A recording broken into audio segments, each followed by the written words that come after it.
Number 7. The Thetala plane wrecks. If you're a history buff or an aviation enthusiast, you might want to visit the Thetala plane wrecks in Papua New Guinea. These are two American aircraft that crashed during World War II and are now preserved in the jungle surrounded by palm trees. The first plane is a B-52H bomber, which was on a mission to destroy Japanese supply ships in September 1944. The bomber successfully attacked the enemy targets but suffered engine problems and had to make an emergency landing at Thetala airstrip. The plane skidded off the runway and came to a halt, but the crew escaped unharmed. The second plane is a Lockheed Ventura, which was on a mission to bomb an airstrip near Rabaul, a Japanese stronghold. The Ventura dropped its bombs and hit the target, but was hit by anti-aircraft fire and lost control. The pilot managed to steer the plane towards Thetala airstrip, but it crashed before reaching it. The crew survived the crash but were captured by the Japanese and taken as prisoners of war. The Thetala plane wrecks are remarkable relics of World War II history, and they offer a glimpse into the bravery and sacrifice of the Allied air crews. They also show the harsh conditions and challenges of flying in the South Pacific during the war. The plane wrecks are accessible by four-wheel drive from Walindi Plantation Resort, which is a popular scuba diving destination in Kimby Bay. You can explore the plane wrecks on foot and admire their details, such as the bullet holes in their fuselages, the propellers, and the cockpit instruments. You can also learn more about their stories from the local guides, who will tell you about the history and culture of Papua New Guinea. The Thetala plane wrecks are a must-see for anyone who loves history, adventure, and nature. They're a testament to the courage and the resilience of the human spirit, and they remind us of the importance of peace and harmony in our world. Number 6. Cluster bombs in South Lebanon. Cluster bombs are weapons that release hundreds of small explosives called submunitions over a wide area. They're designed to destroy military targets such as vehicles, buildings, or personnel. However, cluster bombs often fail to explode on impact, leaving behind unexploded submunitions that pose a serious threat to civilians. In the summer of 2006, Israel and Hezbollah fought a 34-day war in Lebanon, during which Israel dropped an estimated 4 million submunitions in the south of the country. According to the UN Mine Action Coordinate Center, or UNMACC, about 40% of these submunitions failed to detonate upon impact, creating a deadly legacy for the people of South Lebanon. Since the end of the war, more than 200 people have been killed or injured by cluster bombs in South Lebanon. Most of the victims are farmers, herders, or children who encounter the submunitions while working or playing in their fields or villages. The cluster bombs also prevent the use of land for agriculture, which is the main source of income for many people in South Lebanon.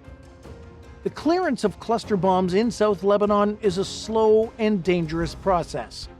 It requires specialized equipment and trained personnel who can locate and destroy the submunitions safely.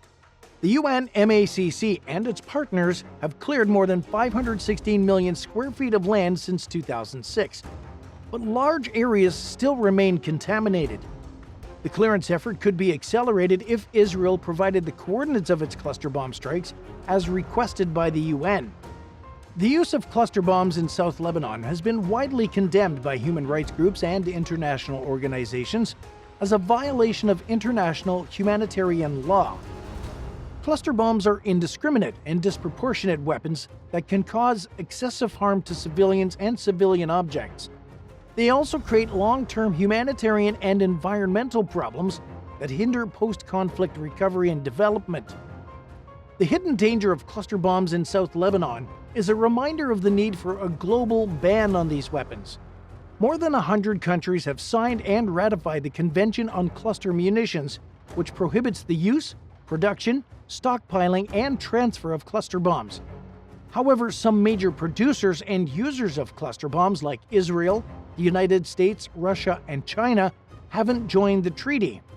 The international community should pressure these countries to adhere to the convention and provide assistance to the affected countries and communities. Number 5. Camp Hero. Camp Hero, also known as Montauk Air Force Station, was once a secret military base located in Montauk, New York. Dubbed by conspiracy theorists as the home of various otherworldly experiments, Camp Hero's mysterious history has made it a fascinating topic of interest for many. Originally built during World War II as a coastal defense station, Camp Hero became an important radar installation in the 1950s, playing a crucial role in the Cold War. It was strategically positioned to detect any potential Soviet airstrike, with its radars scanning the Atlantic Ocean for any signs of approaching enemy aircraft. However, in the 1980s, Camp Hero gained notoriety for its alleged involvement in secretive experiments. Stories began to circulate of mind control experiments, time travel, and even interactions with extraterrestrial beings. These conspiracy theories were further fueled by the book and subsequent movie, The Montauk Project, which portrayed Camp Hero as a hub for covert government operations. And one of the most infamous tales from the military base involves the so-called Montauk Monster, a creature that supposedly escaped from the base. According to reports, it was a horrifying amalgamation of animal and human DNA, resulting from an experiment gone wrong. Though the creature's existence has been dismissed by skeptics, it continues to captivate the imaginations of those intrigued by the unexplainable. Today, Camp Hero is no longer active, and the site is open to the public as a state park. Visitors can explore the decommissioned military structures, hike the scenic trails, and enjoy breathtaking views of the Atlantic Ocean. While the supernatural stories surrounding Camp Hero may be nothing more than urban legends, its rich history and picturesque location make it an intriguing destination for history enthusiasts and nature lovers alike. And today, Camp Hero remains an enigmatic place surrounded by rumors and conspiracy theories. Regardless of the truth behind these stories, the allure of this former military base lies in its historical significance and the natural beauty of its surroundings. Exploring Camp Hero allows visitors to immerse themselves in the history of the Cold War era while enjoying the stunning vistas of Montauk's coastline. Though the truth may remain elusive, the fascination with Camp Hero continues to captivate individuals seeking an adventure through both history and mystery. Do you know of any other secret military bases you'd like us to cover in a future video? Tell us about it in the comments below. And while you're at it, subscribe to the channel. Now, on to number 4. Bombs in the UK. You might think that the UK is a safe place to live, but did you know that there are thousands of unexploded bombs buried underground or underwater from World War II? These bombs, also known as unexploded ordnance or UXO, are a legacy of the German bombing campaign that targeted major cities and strategic locations across the country. According to the Ministry of Defense, about 10% of the bombs dropped by the Luftwaffe didn't explode on impact and remain potential threats to this day. Unexploded bombs can be very dangerous, especially if they're disturbed by construction work or erosion. They can literally explode at any time, causing damage, injury, or death to anyone nearby. They can also release harmful chemicals into the soil and water, posing a risk to the environment and public health. In fact, unexploded bombs are so common that they've become a part of everyday life for some people in the UK. For example, in 2023, an unexploded bomb was found near London City Airport, forcing it to close and disrupting thousands of flights. And in 2021, an Air Force Civil Engineering Squadron uncovered the largest ever haul of unexploded World War II ordnance on record for a U.S. engineer regiment. So how do you deal with unexploded bombs? It's not an easy task in the slightest. First, you need to find them, which can be difficult since they're often buried deep underground or underwater. Then you need to make them safe, which can be dangerous since they can be very sensitive to movement or vibration. Sometimes they can be transported to a safe location and destroyed by a controlled explosion. But other times they have to be detonated in place, which can require evacuating nearby residents and businesses. There are also some specialist companies and individuals who can help with the recovery and disposal of unexploded bombs. These bombs are a reminder of the horrors of war and the resilience of people who lived through them. They're also a challenge for the present and future generations who have to deal with them. The next time you walk on the streets of London or visit a historical site in the countryside, remember that there might be a hidden danger lurking just beneath your feet. Number 3. The mysterious tank cemetery of Sogel. If you're looking for an unusual and intriguing place to visit in Germany, you might want to check out the tank cemetery of Sogel. This is a field where 24 old tanks are lined up in neat rows, seemingly abandoned and forgotten. But what's the story behind these rusty war machines? The tank cemetery is located near Sogel, a small town in the Lower Saxony region. The tanks are part of the Meppen military shooting range, which is one of the oldest and largest in all of Europe. The shooting range was established in 1877 by the Krupp family, a famous German family known for manufacturing arms. It was then used extensively during both World Wars and the Cold War, testing various weapons and ammunition. The tanks are mostly Leopard 1 and M47 Patton models, which were used by the German and NATO forces from the 1950s to the 1990s. They're not actually abandoned, but rather used as targets for helicopter pilots and other military exercises. However, they're not always in use, and sometimes they're left alone in the field, creating a surreal and eerie sight. The tank cemetery isn't a tourist attraction, but rather a hidden gem that only few people know about. There are no signs or fences around the field, so anyone can walk up to the tanks and explore them. But visitors should be careful and respectful, as the area is still an active military zone and may be closed or dangerous at certain times. The tank cemetery of Sogel is a fascinating place that offers a glimpse into the history and technology of warfare. It's also a reminder of the destructive power and human cost of war. If you ever find yourself near Sogel, you might want to take a detour and see these tanks for yourself. Number 2. Lake Michigan FM2 Wildcat. Have you ever wondered what lies beneath the waters of Lake Michigan? You might be surprised to learn that there are hundreds of sunken airplanes from World War II resting on the lake bed. These planes were lost during training missions on 2 makeshift aircraft carriers, the USS Wolverine and the USS Sable, that operated on the lake from 1942 to 1945.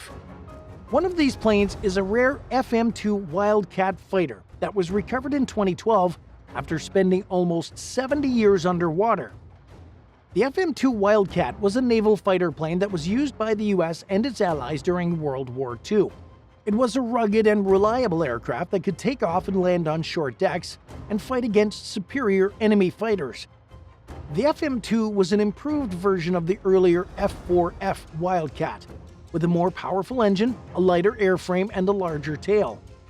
The FM2 Wildcat played a vital role in the Pacific Theater, where it helped secure air superiority over the Japanese. The Lake Michigan Wildcat was flown by Ensign William Forbes, who was practicing carrier landings on the USS Sable on December 28, 1944. Unfortunately, though, his engine failed on takeoff, and he had to ditch the plane in the lake. He escaped safely, but his plane sank to a depth of 210 feet. And there it remained until it was discovered and salvaged by A&T Recovery, a company that specializes in retrieving historic aircraft from Lake Michigan. The recovery of the Lake Michigan Wildcat was a remarkable feat, as it involved diving in cold, dark water, attaching cables to the fragile frame, and lifting it carefully to the surface. The plane was remarkably well preserved thanks to the low temperatures, fresh water, and corrosion-resistant coating of the Wildcat. It still had its original paint, markings, and even bullet holes from previous combat missions. The Lake Michigan Wildcat is now part of the Rod Lewis Air Legends collection in Texas, where it's been restored to flying condition. It's now the only FM2 Wildcat in the world and a rare piece of aviation history. It's also a tribute to the brave pilots who trained and fought in these planes during World War II. And at number 1, the submarine madness of Finland. Finland is a country that's known for its beautiful lakes, forests, and saunas. but it also has a hidden underwater history that involves dozens of Soviet submarines from World War II. These submarines were sunk or scuttled in the Baltic Sea, either by the Finnish Navy or by their own crews. Some of them were captured and used by the Finns against their former owners, and others were deliberately destroyed to prevent them from falling into enemy hands. Many of them still contain torpedoes, mines, and other explosives to this day, making them dangerous to explore.